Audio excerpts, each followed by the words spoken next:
Choc FM 105.1 est fier de s'associer une fois de plus au Caribbean Tales International Film Festival, le CTFF. Cette année, le festival revient au Royal Cinema de Toronto, le 7 septembre prochain. Découvrez-en davantage avec Frances Anne Solomon, la directrice du festival, lors d'une entrevue exclusive au micro de Raki Touré, animatrice de Choc FM. Bonjour à tous, en direct de Caribbean Tale Film Distribution, le bureau, avec Frances Anne Salomon. Et on va lui parler avec elle, elle va nous faire une petite présentation pour Choc FM de ceux qui font ici et du festival qui s'en vient. On a vraiment hâte de lui parler, on est très content d'être avec vous dans ces bureaux. Déjà bonjour, Madame Salomon. Bonjour. Vous allez bien? Oui, très bien, merci. Oui. Merci vraiment de nous accueillir ici dans vos bureaux. On vous voit vraiment tous là à l'action. On est super contents de vous voir. Donc déjà, est-ce que vous pouvez commencer par expliquer un peu à nos auditeurs les différents éléments qui vous composent? Parce que donc il y a le Caribbean Tales Worldwide Distribution déjà, mais il y a aussi le festival, il y a aussi la télé, il y a aussi les vidéos en ligne. Vous pouvez un petit peu nous décrire les différents éléments? Ok. D'abord, bonjour, je suis cinéaste d'origine. J'avais travaillé avant à la BBC en Angleterre et j'ai vu comment ces grands bureaux internationaux font tout, si vous voulez. Alors, ils font la production, ils créent, produisent, distribuent, montrent et vendent le contenu. Le produit, quoi, télévision.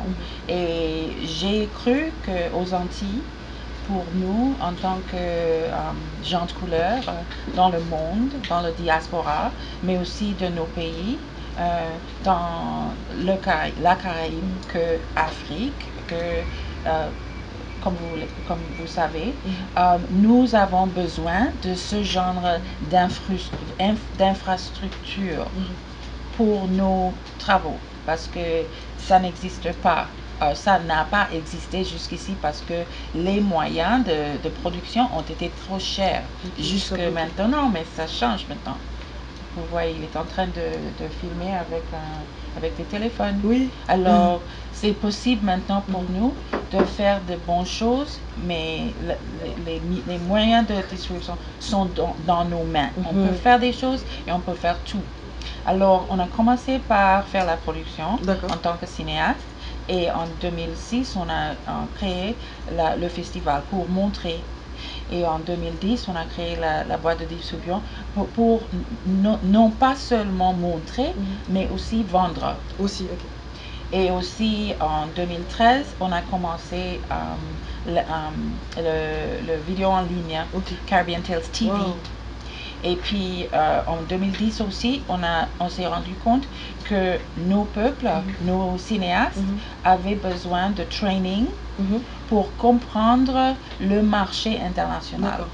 Alors c'est pour ça qu'on a créé le incubateur pour entraîner, mais aussi de créer de nouveaux produits continuellement pour vendre. Et c'est comme ça qu'on a fait créer tous les différents. C'est vraiment impressionnant, donc vous avez vraiment grandi en fait au fil des années. Donc quand vous avez commencé, vous avez dit la production, c'est la production télévision ou bien cinéma? C'est les deux. Les deux? Oui, on fait de la télévision, les séries, les courts-métrages et aussi on a fait des longs-métrages, on en a fait plusieurs. Okay, félicitations, c'est impressionnant tout ça sur vos épaules. Et donc l'incubateur, c'est pour vous avez dit pour les metteurs en scène ou les producteurs caribéens, n'est-ce pas? Les producteurs caribéens, mais aussi du diaspora. Donc, alors on a des producteurs qui viennent de Canada, des États-Unis, de l'Afrique. On fait beaucoup de travail avec l'Afrique, l'Afrique du Sud, Ghana, Kenya. Ok, c'est impressionnant. Donc moi j'aimerais qu'on parle un peu du festival, parce que là le festival commence dans quelques semaines. Oui. Là j'imagine que ça va être un peu stressant là, à la veille de... C'est stressant. Mais c'est aussi beaucoup de joie qu'on a à faire ça. Maintenant c'est le 11e année qu'on fait le festival. Et c'est vraiment une chose qui éclate. Ouais. si tu veux, dans nos communautés. Parce qu'il y a un grand fin parmi nos communautés de se voir sur le grand écran. Parce que ça se fait pas beaucoup. On se voit pas beaucoup, nous, nos réflexions dans le cinéma mondial et Hollywood et tout ça. Alors, les gens aiment beaucoup se voir, Et il y a de plus en plus cinéastes qui font des films à travers la région, à travers le diaspora, parce qu'il y a beaucoup de... Par exemple, au Canada, il y a une communauté de à peu près 600 000 gens d'origine caribéenne. Wow, c'est impressionnant. Juste au Canada. Aux États-Unis, je crois qu'il y a 6 millions seulement dans le Tri-State. Wow. Oui, en Angleterre, des très grandes communautés.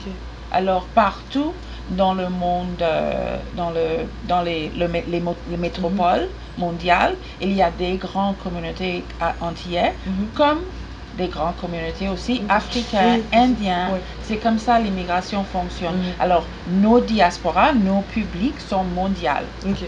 D'accord, donc vous dites qu'en fait, c'est des communautés qui n'étaient pas forcément représentées au cinéma? Oui, absolument. Black Lives Matter. Black Stories Matter. D'ailleurs, ça, on va en reparler un petit peu parce que vous avez fait une petite dérivée. Donc, vous dites que ça fait 11 ans que le festival existe à Toronto? Oui. Et à chaque année, on essaie de montrer des films qui donnent une représentation de la diversité, non pas seulement raciale, parce qu'aux Antilles, on a des gens indigènes, africains, indiens, aussi juifs, aussi chinois chez nous, mais à cause de les vagues d'immigration que se fait l'esclavage aussi, mais aussi culturel. Alors, il y a des films sur la musique, des films sur les festivals, il y a des films sur les histoires personnelles, des drames, des comédies, des films sur des différents thèmes, des films qui sont des films entertainment, mais aussi des films sur... On fait chaque année un spotlight sur le LGBT, les voix nouveaux de LGBT community, et puis aussi on fait un spotlight sur des issues dans nos communautés qui sont importants, des topics. Par exemple, cette année, le topic de violence dans nos communautés est très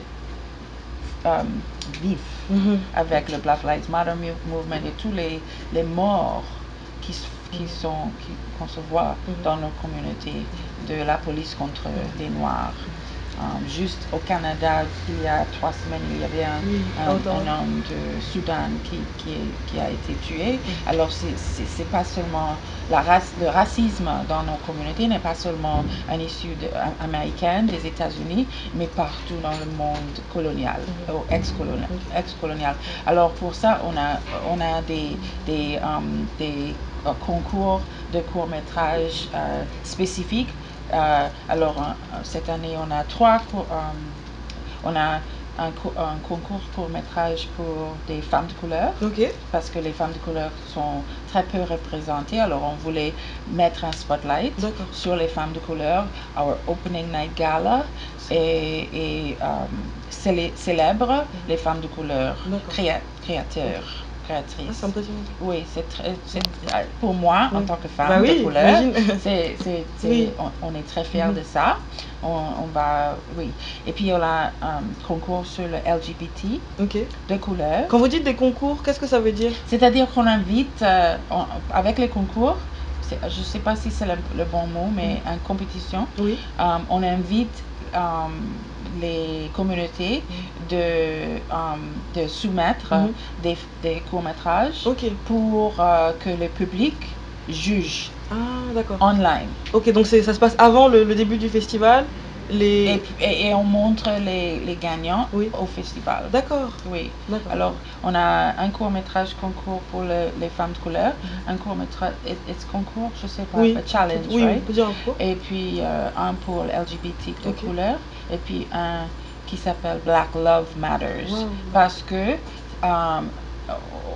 en partenariat avec la communauté ici, on a décidé que c'est pas seulement que les Black Lives Matter, mais c'est important que on s'aime, Oui. qu'on met le focus, le spotlight sur l'amour et l'importance de l'amour entre les gens, parce que en face de toutes ces violences, c'est très important qu'on apprenne à aimer. Et comment c'est reçu ça par la communauté? Parce que je sais que ça, c'est des problèmes dont on ne parle pas forcément dans les sociétés, que ce soit africaines ou aussi caribéennes. Par exemple, les problèmes de LGBTQ. Ça, comment c'est reçu, comment c'est perçu par la communauté ici? Parce que c'est un peu des sujets tabous quand même. Je dirais que quand on a commencé à faire ce focus, il y a, je crois que c'est la 6e année qu'on fait ça, un special screening sur le LGBT films. C'était difficile. Ah oui, hein? Oui, quand je disais devant tout, c'est important pour nous en tant que gens caribéens de reconnaître l'importance des voix des gens LGBT, parce que c'est important pour nous parce que il s'agit des droits humains, pas seulement de activité sexuelle, mais c'est le droit humain de vivre, de vivre dans son propre pays, et c'était important pour nous de prendre un stance. Et c'était difficile. Ah oui, hein? Ça veut dire qu'il y avait des réactions négatives. Silence. Ah oui, hein? Et puis des gens, par exemple les intervieweurs, qui me disaient ne parle pas de ça. Ouais. Wow. Mais ça change complètement. Ça change? Et oui, ça a beaucoup changé. Maintenant, les gens n'osent pas, s'ils ont des opinions contre, ils n'osent pas dire ça. Parce que maintenant, je crois que ça a changé. Le climat mondial par rapport aux gens, c'est pas que ça n'existe plus dans les pays, parce que ça existe, l'homophobie, bien sûr. Mais on n'a plus le droit de dire ça haute, par exemple au Canada, ou même à Trinidad, par exemple, non. Et j'imagine que des films ou bien des gens comme vous qui en parlent, ça aide à cette cause justement. Et c'est important en parler, de continuellement dire ça existe, on a le droit d'exister, il s'agit des droits humains des gens qui sont comme nous. Alors parlons du festival de cette année qui s'en vient là dans quelques semaines. Quelles sont les dates du festival? C'est le 7 septembre jusqu'à 17 septembre. Mais ça c'est les films qui sont en compétition, les longs métrages, le grand exposition, l'incubateur, ça se passe en même temps que le festival. Mais pendant tout l'été, on a eu des screenings, des activités pendant la communauté, à partir du début juillet. Ah oui, donc c'est sur quelques mois quand même. Et donc les 10 jours là en septembre, comment ça se déroule? C'est qu'il y a un film par jour ou comment c'est disposé? Le 7 septembre, on a l'ouverture, ce qui se passe à Royal Cinema, avec une réception et une bande qui fait un peu performance. Très gentil. Et puis après, il y a le incubateur qui se déroule pendant 5 jours. Et il y a le Big Pitch. On a le Big Pitch où tous les gens qui sont venus de partout dans la région, on a 15 personnes qui viennent pour participer dans l'incubateur. On fait le Big Pitch à Tiflet Bell Lightbox le dimanche matin avec un petit déjeuner caribéen. Qu'est-ce que ça veut dire le Big Pitch? Qu'est-ce qui se passe en fait? Alors, il y a tous ces groupes qui viennent, producteurs qui viennent avec leur projet et ils pitchent leur projet devant un public et le public juge. Alors, 3 d'entre eux vont gagner des fonds pour faire leur projet. D'accord. Oui. De notre sponsor, Flow. Ah, c'est impressionnant. Et donc après, les derniers jours, alors qu'est-ce qui se passe? Et puis après ça, il y a 5 encore jours de screenings et des activités. Avec chaque screening aussi, on fait des discussions sur les Avec qui? Les réalisateurs ou avec les réalisateurs, des gens de communauté qui sont engagés dans les discussions. Alors, on va filmer tout ça parce que les discussions sont souvent les plus intéressants. Oui. Aussi intéressants, je dirais oui, pas bah... plus intéressants, mais sont aussi intéressants. Et on a des gens très intéressants qui viennent parler, qui viennent discuter. Souvent, il y a des grandes discussions qui s'éclatent. Vous pouvez imaginer sur les sujets dont on a un screening sur l'amour révolutionnaire. Des films sur les activistes qui ont joué à Toronto. Alors il va y avoir beaucoup de discussions sur tout ça. Alors c'est vraiment un programme intéressant. Oui. Et comment, est-ce qu'il y a un site internet? Comment les auditeurs peuvent en savoir un petit peu CaribbeanTales.ca /CTFF. CTFF. Vous avez bien entendu, donc c'est CaribbeanTales.ca /CTFF. D'accord. Ça, c'est le website. C'est le site pour et donc j'imagine qu'il y a tout le programme, on peut acheter les billets, etc. Super, donc vous êtes en tout cas bonne chance. Moi j'ai une dernière question pour vous, un petit peu plus personnelle, parce que ce festival c'est quand même votre bébé. Comment vous vous sentez après 11 années qui marche, comment vous sentez un peu à la veille de ce 11e festival? C'est toujours, à chaque année, c'est comme si on n'a jamais fait ça. Ah oui, oui. C'est comme si, est-ce que ça va marcher? Est-ce que les gens vont venir? Mais en même temps, c'est tellement, c'était une telle joie. Oui, j'imagine. De rencontrer encore nos communautés qui grandissent, qui sont engagées. À chaque fois, c'est une opportunité vraiment de faire quelque chose qui est très bien, de improve the quality of life for our communities in Canada. C'est vrai que c'est très important, un rôle très important que vous jouez. Puis on vous félicite et on vous encourage pour le festival là, qui s'en vient. Merci à tous, merci d'avoir suivi cette entrevue. On était avec Frances Anne Solomon qui nous parlait du Caribbean Film Festival qui commence là dans quelques semaines à Toronto. Donc faites bien en sorte de vous y trouver. Merci beaucoup. Rendez-vous du 7 au 17 septembre prochain au Festival de films caribéens. Nous vous rappelons que vous pourriez gagner des billets de cinéma du festival CTFF, Caribbean Tales International Film Festival, en participant à notre jeu concours. Retrouvez les renseignements au sujet du concours et du festival sur le site internet corontoronto.ca.